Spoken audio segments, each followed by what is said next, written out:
নবীজি বলছেন একদিন সাহাবীদের মজমায় একদিকে তাকাইয়া বলছেন যুদ্ধের জন্য ফান্ড কালেকশন করতেছে, দান। আল্লাহ নবী বলেন এদিক থেকে আছো কে? যুদ্ধের জন্য দান করবা। ওসমান বললেন দাঁড়ায়া 100 উট আল্লাহর রাস্তায় দান করলাম। আল্লাহ নবী এদিক দিয়ে হাত বাড়ায় বলছে এদিকে আছো কে? আল্লাহর রাস্তায় দান করবা। ওসমান ওই দিক দিয়ে ঘুরে এসে এনে আইয়া দাঁড়াইয়া কয় 100 উট আল্লাহর রাস্তায় দান করলাম। 200 হইল।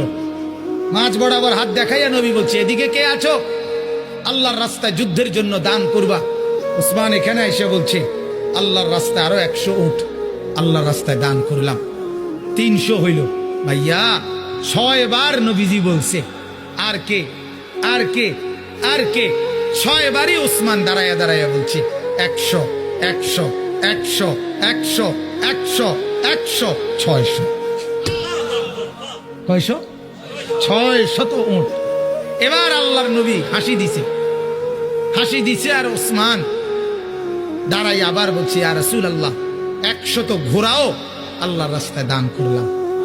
নবীজি খুশিতে চেহারা মুবারক নূরের চেহারা চিকচিক করছে।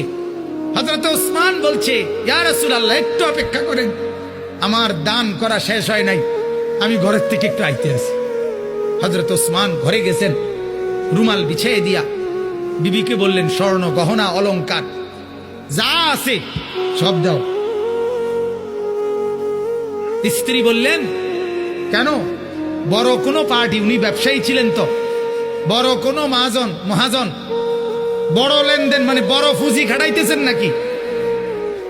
হযরত ওসমান বললেন হ্যাঁ বিবি, আজ আরশে আজিমের মালিকের সাথে পুঁজি খাটাইতেছে। আজকের মহাজন সবচেয়ে বড় মহাজন, আজ জান্নাতের বিনিময়ে পুঁজি খাটাচ্ছি বিবি। হযরত ওসমান সমস্ত গহনা স্বর্ণ রৌপ্য নিয়ে আল্লাহ নবীর সামনে রুমাল খুলে দিছে। হাদিসে আছে আল্লাহ নবী এক হাতে স্বর্ণের টুকরা, এক হাতে রৌপ্যের টুকরা হাতে তুলে আল্লাহ নবী তখন বলছেন আল্লাহুম্মা ইন্নী রাযীতু আন উসমান ফারদি আনহু। আল্লাহ আমি জমিনে আমার ওসমানের উপরে রাজি হয়ে গেলাম, আপনি আরশে তার উপরে রাজি হয়েছেন। আমি জমিনে রাজি, আপনি আরশে রাজি।